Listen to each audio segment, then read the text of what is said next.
निर्धनता की यदि हम माप करने की कोशिश करें या मेजरमेंट ऑफ पॉवर्टी की यदि हम बात करें, तो किसी भी देश में गरीबी को मापने के लिए राष्ट्रीय आय, प्रति व्यक्ति उपभोग और प्रति व्यक्ति आय, इन तीन पक्षों की बात की जाती है। राष्ट्रीय आय को ज्ञात करने के लिए किसी वर्ष विशेष में उपभोग के लिए उपलब्ध वस्तुओं और सेवाओं को देखा जाता है। और मार्शल के अनुसार किसी देश के श्रम और पूंजी द्वारा उसके प्राकृतिक साधनों से जो भौतिक और अभौतिक वस्तुएं उत्पन्न होती हैं, यदि सभी सेवाएं और विदेशों से प्राप्त आय भी जोड़ दी जाए तो उसे राष्ट्रीय आय कहते हैं। और किसी देश की राष्ट्रीय आय को ज्ञात करके हम उस देश की आर्थिक प्रगति और आर्थिक कल्याण को बता सकते हैं, क्योंकि राष्ट्रीय आय के अंक को आर्थिक कल्याण और अनुमानित सूचकांक भी माना जाता है। आय की भांति ही उपभोग पर किए जाने वाला खर्च के आधार पर भी गरीबी को मापा जा सकता है। यह देखा जाता है कि कुल राष्ट्रीय उपभोग का कितना प्रतिशत भाग उच्च श्रेणी के लोगों द्वारा काम में लिया जाता है और कितना निम्न श्रेणी के लोगों द्वारा। साथ ही शहरों और गांवों के में प्रति व्यक्ति उपभोग खर्च ज्ञात करके शहरी और ग्रामीण आर्थिक विषमता को ज्ञात किया जा सकता है। और जो प्रति व्यक्ति उपभोग है, इसको कैलोरी उपभोग के रूप में भी हम जानते हैं, जिसके लिए जो 2350 कैलोरी ग्रामीण क्षेत्र में प्रति व्यक्ति उपभोग और 2100 कैलोरी शहरी क्षेत्र में, चूंकि शहर में शारीरिक श्रम संबंधी कार्य कम होता है तो इसलिए जो कैलोरी है वह 2100 कैलोरी ही रखी गई है। अर्थात एक व्यक्ति जो शहरी क्षेत्र में रहता है, यदि प्रति व्यक्ति 2100 कैलोरी वह अपने ऊपर खर्च नहीं कर पाता है तो वह निर्धन की श्रेणी के अंतर्गत रखा जाएगा।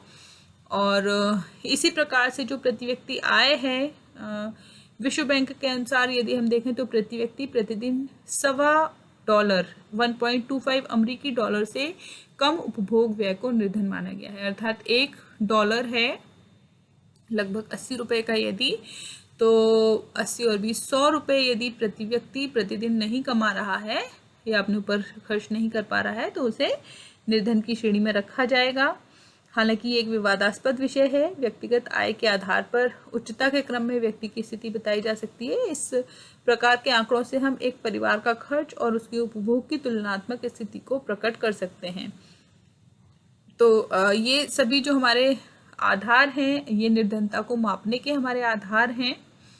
और जो पूर्ण एवं सापेक्ष निर्धनता की स्थिति है, इसको भी हमें जानने की जरूरत है। शेपर्ड एवं वॉस ने 2 प्रकार की गरीबी का उल्लेख किया है, पूर्ण निर्धनता और सापेक्ष निर्धनता। पूर्ण निर्धनता यानी कि एब्सोल्यूट पॉवर्टी और सापेक्ष यानी कि रिलेटिव पॉवर्टी, इसकी बात हम कर चुके हैं हालांकि अभी। तो पूर्ण निर्धनता है वह स्थिति जिसमें व्यक्ति के पास मकान, भोजन, चिकित्सा सुविधा, जीवित रहने के लिए आवश्यक वस्तुओं का अभाव होता है। पूर्ण गरीबी को सामान्यतः जीवन की आवश्यकताओं को जुटाने के लिए पर्याप्त धन के अभाव के रूप में परिभाषित किया जा सकता है। अमेरिका में गरीबी की माप पूर्णता के तरीके के आधार पर ही की जाती है। इसके अंतर्गत गरीबी का माप वार्षिक आय स्तर पर होता है। इस निर्धारित वार्षिक आय से जिन लोगों की आय कम होती है उन्हें गरीब माना जाता है। और पिछले कुछ वर्षों में पूर्ण गरीबी को प्रकट करने के लिए विभिन्न प्रकार के मापों का प्रयोग किया गया है, जिसमें कृषक परिवारों एवं अन्य परिवारों तथा ग्रामीण एवं शहरी क्षेत्रों के लिए अलग अलग वार्षिक आय निर्धारित की गई है। वहीं जो सापेक्ष निर्धनता है यानी रिलेटिव पॉवर्टी, गरीबी को सापेक्ष तथ्य मानने वालों ने पूर्ण गरीबी की अवधारणा की इस आधार पर आलोचना की है कि पूर्ण गरीबी की अवधारणा स्थिर है। यह आवश्यकताओं और सुविधाओं के बदलते मानदंडों को सम्मिलित नहीं करती है। जो चीज़ आज सुविधा की मानी गई है वह आने वाले समय में आवश्यकता बन सकती है। जैसे अमेरिका में टेलीविज़न तथा कार सभी कभी सुविधा की वस्तु माना जाता था, लेकिन अब उन्हें आवश्यकता में गिना जाता है। अतः देश के जीवन स्तर में वृद्धि के साथ साथ गरीबी का मानदंड भी बदलता है। सापेक्ष गरीबी की अवधारणा 2 समयों, 2 स्थानों एवं विभिन्न व्यक्तियों की तुलनात्मक स्थिति का मूल्यांकन करता है। सापेक्ष गरीबी का माप समाज के सबसे नीचे स्तर के लोगों की दशा से तुलना के आधार पर किया जाता है। गरीबी का निर्धारण समाज में पाए जाने वाले माप के आधार पर किया जाता है। अतः भारत में जिस स्थिति को गरीबी कहते हैं वह स्थिति हो सकता है कि अमेरिका में गरीबी ना कहलाए। और इस प्रकार से जो गरीबी है वो एक सापेक्ष तथ्य है। निर्धनता एक हमें दुष्चक्र के रूप में हमें दिखाई देती है कि निर्धनता कारण और परिणाम दोनों रूपों में हमें दिखाई देती है। निर्धनता के कारण हमें यहाँ पर अल्प आय की स्थिति दिखाई दे रही है, यानी कि आय का कम होना, कम पूंजी का होना, पूंजी कम होने के कारण जो मांग है उस मांग में भी कमी आती है, बचत भी कम हो पाती है। और जब मांग भी कम होगी और बचत भी कम होगी तो हम जो इन्वेस्टमेंट है, जो हमारा विनियोग है वो भी हम कम कर पाएंगे, और उससे अगेन जो उत्पादन है वो उत्पादन फिर कम होगा जब मांग नहीं होगी, और जो इन्वेस्टमेंट है वो नहीं होगा तो जो प्रोडक्शन है वो भी कम हो जाएगा, और इसके कारण फिर जो निर्धनता है वो निर्धनता हमें उत्पन्न होती हुई दिखाई देगी। तो जो निर्धनता का दुष्चक्र है वो हमें इस रूप में कारण परिणाम के रूप में हमें चलता हुआ दिखाई देता है। निर्धनता के कारणों की यदि हम बात करें तो इसके कारण हम अलग अलग प्रकार से देख सकते हैं। जो निर्धनता है उसका जन्म किसी एक कारण या किसी एक घटना के परिणाम स्वरूप नहीं होता है, अनेक जो कारक हैं उनकी पारस्परिक क्रियाओं का प्रतिफल है, और अनेक वैयक्तिक, प्राकृतिक, आर्थिक, सामाजिक कारक हैं जो कि इसके लिए जिम्मेदार हैं। वैयक्तिक कारकों में यदि हम बात करें तो जो पहले यह माना जाता था कि अपनी दशा के लिए व्यक्ति स्वयं उत्तरदायी है। जब कोई व्यक्ति बीमारी, दुर्घटना, मानसिक अयोग्यता, नैतिक पतन, अविवेकपूर्ण खर्च से ग्रसित होता है तो गरीबी उत्पन्न होती है। व्यक्ति की अयोग्यता गरीबी को उत्पन्न करती है। और जो कुछ वैज्ञानिक हैं वो शरीर की अनेक त्रुटियों के लिए जो हमारे जो ग्रंथि संस्थान है उनको उत्तरदायी मानते थे। अल्पकालिक और दीर्घकालिक बीमारी लोगों में गरीबी उत्पन्न करती है। तो इस प्रकार जो अनेक जो पर्सनल फैक्टर्स हैं, बीमारी, बुढ़ापा, दुर्घटना, अपंगता, शारीरिक अक्षमता, और इन सभी स्थितियों के कारण भी जो व्यक्ति है वह दूसरों पर निर्भर हो जाता है, और ये जो स्थितियां हैं गरीबी को उत्पन्न करने के लिए उत्तरदायी होती हैं। वहीं कुछ जो फिजिकल फैक्टर्स हैं, फिजिकल एनवायरनमेंट जो है वह भी गरीबी को उत्पन्न करने में अपना योग देता है। भौतिक पर्यावरण में हम प्राकृतिक साधनों का अभाव, प्रतिकूल जलवायु, कीड़े मकोड़ों का उत्पात, प्राकृतिक संकट इत्यादि को शामिल करते हैं। यदि किसी देश में प्राकृतिक भंडारों, खनिज पदार्थों का अभाव है, भूमि में उपजाऊपन की कमी है, तो ऐसी स्थिति में वहाँ के लोगों को भी जो धन के अर्जन करने में अनेक जो प्राकृतिक साधन नहीं मिलने से अपनी आवश्यकताओं की पूर्ति में कठिनाइयों का सामना करना होता है। खराब मौसम के कारण, जैसे अत्यधिक गर्मी और सर्दी के कारण फसल नष्ट हो जाना, ओलों के कारण फसल नष्ट हो जाना, तो लोग जो इस प्रकार की जो स्थितियां हैं, जो फिजिकल एनवायरनमेंट है उसके कारण भी अभाव और गरीबी का सामना करते हैं। बाढ़, अकाल, भूचाल, महामारी गरीबी को उत्पन्न करते हैं, और इसकी जो एग्जाम्पल्स हैं वो हमें समय समय पर देखने के लिए मिलते हैं। जिस प्रकार से सुनामी ने जब देश में आई और उसने जो तटीय अर्थव्यवस्था है उस तटीय अर्थव्यवस्था को पूरी तरह से नष्ट कर दिया था, और उसकी एग्जाम्पल हमें समाज में देखने के लिए मिलते हैं। वही कुछ आर्थिक कारक हैं, इकोनॉमिक फैक्टर्स हैं जो कि निर्धनता से जुड़े हुए हैं। आर्थिक दिशा का वर्णन आय और खर्च के संदर्भ में हम करते हैं। अपर्याप्त उत्पादन, असमान वितरण, आर्थिक उतार चढ़ाव, बेकारी, गरीबी का दुष्चक्र, मंदी आदि गरीबी को जन्म देती हैं। और भारत में उत्पादन के लिए साधारणतः परंपरागत साधनों का प्रयोग किया जाता है। जहां यह पर्याप्त उत्पादन नहीं हो पाता है, ऐसी स्थिति में जीवित रहने के लिए जो आवश्यक वस्तुएं हैं उनको जुटा पाना कठिन होता है, और जो इनके अभाव में गरीबी का सामना करना पड़ता है। उत्पादन के साधनों पर कुछ ही लोगों का एकाधिकार होने पर अधिक मुनाफा वे हड़प लेते हैं, और जो अन्य व्यक्ति हैं उन तक जो जिस प्रकार का जो उनका जो हिस्सा मिलना चाहिए वह नहीं मिल पाता है। और जो आर्थिक कारक हैं वो आर्थिक कारक भी जो बेरोजगारी है, जैसे बेरोजगारी की अवस्था में व्यक्ति अपनी आवश्यकताओं की पूर्ति करने में असमर्थ होता है, उसकी कार्यक्षमता घट जाती है, और जो निर्धनता है वो निर्धनता हमें बढ़ती हुई समाज में और व्यक्तियों के बीच में दिखाई देती है। कुछ सामाजिक कारक हैं, सोशल फैक्टर्स हैं, जैसे जिसके अंतर्गत हम शैक्षणिक कमियां, स्वास्थ्य रक्षण का अभाव, आवास सुविधाओं का अभाव, विवाह और पैतृत्व के ज्ञान का अभाव पर, और बच्चों और युवा लोगों का असामंजस्य इत्यादि सभी शामिल हैं। दोषपूर्ण शिक्षा कर प्रणाली के कारण शिक्षितों में बेरोजगारी पनपी है। शिक्षा उन्हें जीवन यापन के लिए तैयार नहीं कर पाती, और हमारे यहाँ जो अनेक जो फिजिकली चैलेंज्ड लोग हैं उनके लिए पर्याप्त शिक्षा, जीवन यापन की सुविधाएं उपलब्ध नहीं हैं। अनेक वैज्ञानिक आविष्कारों और नवीन चिकित्सा पद्धति के कारण बीमारी को तो नियंत्रित कर लिया गया है, फिर भी यहाँ जो साधारण लोगों के रक्षण हेतु समुचित सुविधाएं नहीं मिल पाती हैं और स्वास्थ्य के नियमों से लोग अनभिज्ञ हैं। बुरा स्वास्थ्य बीमारी व्यक्ति की कार्यक्षमता को घटाते हैं और इसके कारण भी जब असमय मृत्यु इत्यादि की जो स्थितियां होती हैं उनके कारण गरीबी का सामना परिवार को करना पड़ता है और गरीबी में वृद्धि होती हुई दिखाई देती है। संयुक्त परिवार प्रणाली, जाति व्यवस्था, धार्मिक अंधविश्वास भी गरीबी के लिए उत्तरदायी होते हैं। वहीं राजनीतिक अस्थिरता, उथल पुथल भी गरीबी को जन्म देती है। असंतोष, मुनाफाखोरी, कालाबाजारी, जमाखोरी इत्यादि जो पक्ष हैं वो हमें दिखाई देते हैं समाज में। और राजनीतिक दलों की पारस्परिक वैमनस्य ने भी देश में अनेक उतार चढ़ावों को, व्यापार में उतार चढ़ावों को जन्म देते हैं। और सरकार की आर्थिक नीतियों का अर्थव्यवस्था पर प्रभाव पड़ता है। सरकार की उत्पादन नीति, टैक्स नीति, आयात निर्यात, ये सभी देश के लोगों की आर्थिक दशा को प्रभावित करते हैं। और जो पॉलिटिकल फैक्टर्स हैं वो भी निर्धनता को जन्म देने में, निर्धनता को बढ़ाने में महत्वपूर्ण रोल प्ले करते हैं।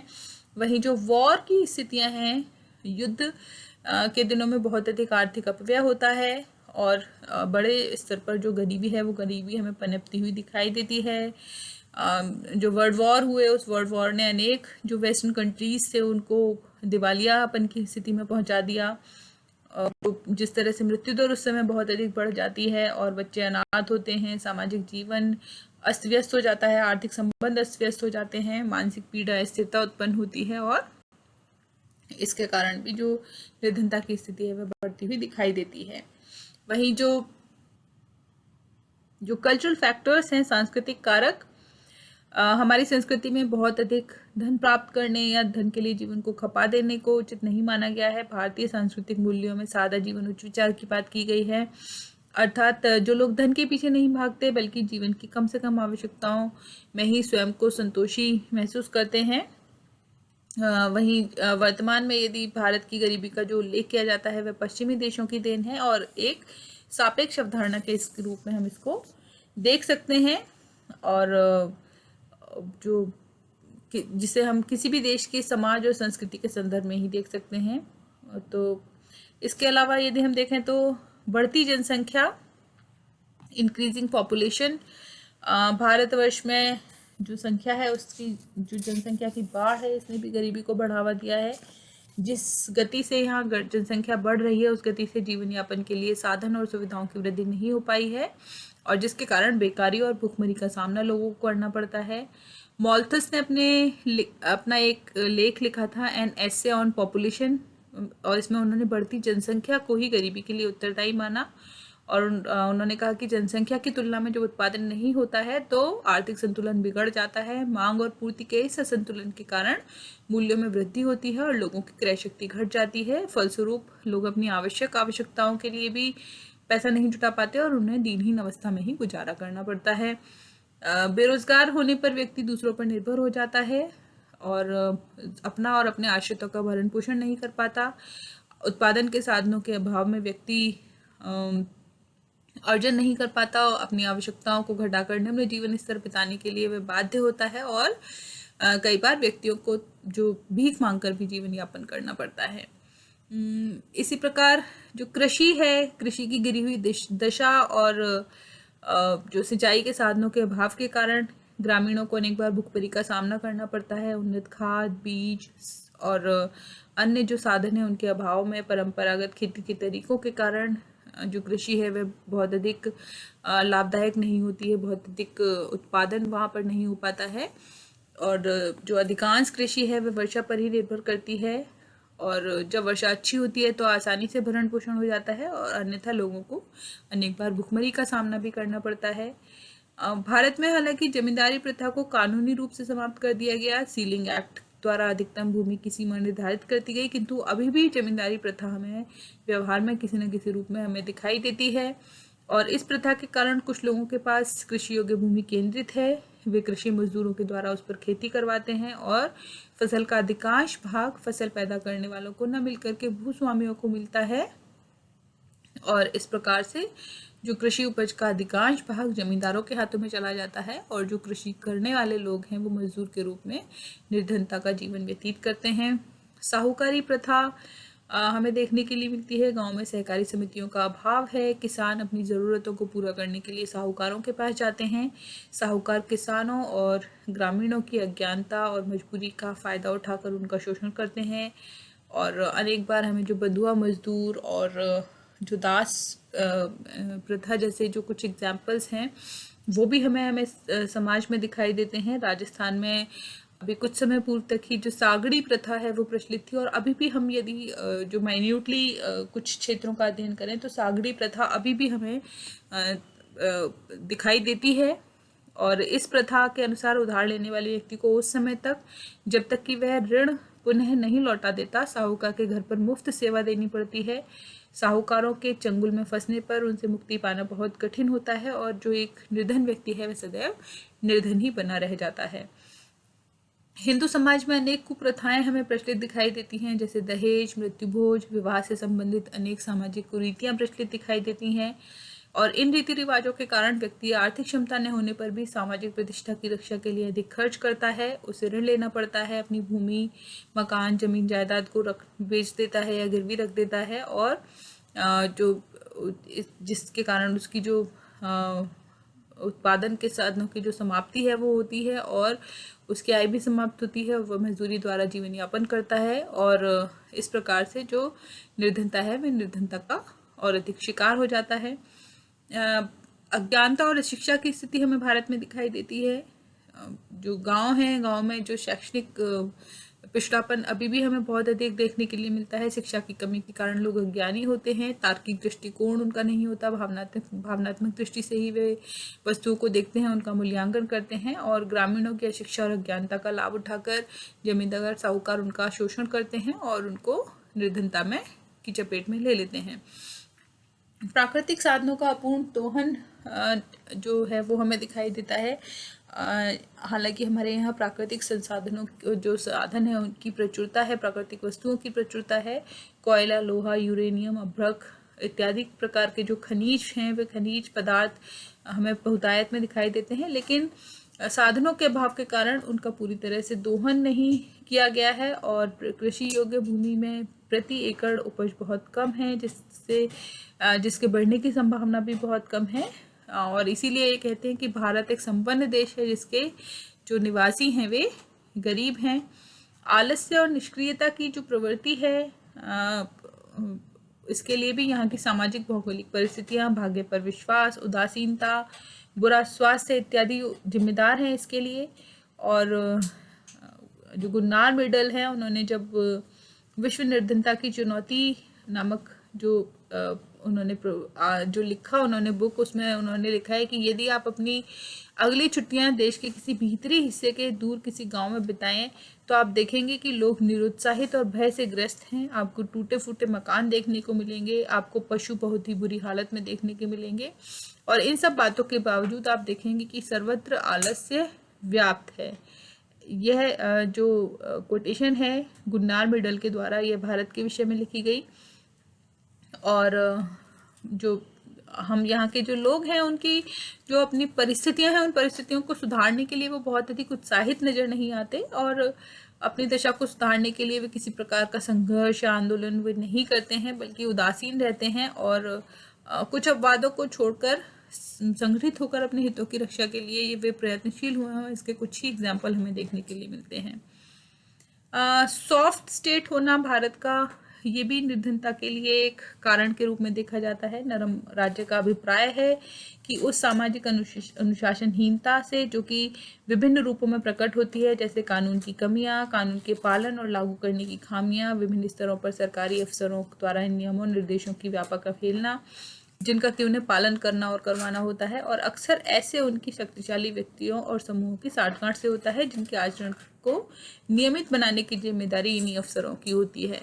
तो जो सॉफ्ट स्टेट की जो जो कॉन्सेप्ट है वो सॉफ्ट स्टेट का कॉन्सेप्ट भी जिन लोगों के पास सामाजिक राजनीतिक आर्थिक सत्ता होती है, उच्च वर्ग निम्न वर्ग का शोषण करता है, और जब इस शोषण के विरुद्ध शोषित शिकायत करते हैं तो उनकी कोई सुनवाई नहीं होती है, अतः उन्हें दब कर रहना पड़ता है और गरीबी में ही उनको जीवन काटना होता है।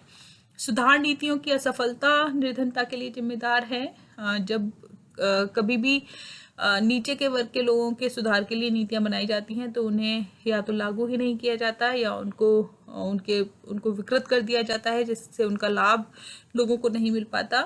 और ये एक बहुत बड़ा कारण है कि जिसके कारण कि लोग हमारे यहाँ पर अनेक प्रकार की जो पॉलिसीज़ हैं वो पॉलिसीज़ बनाई जाती हैं जो सामाजिक समस्याएं हैं उनको दूर करने के लिए, उनको कंट्रोल करने के लिए, लेकिन उन पॉलिसीज़ का इम्प्लीकेशन प्रॉपर नहीं होने की वजह से जो वो समस्याएं हैं वो समस्याएं हमें समाज में लगातार उनकी उपस्थिति हमें देखने के लिए मिलती है। औद्योगिकरण और पूंजीवाद की जो प्रणाली है, इन्होंने भी जो निर्धनता है इसमें काफ़ी योगदान दिया।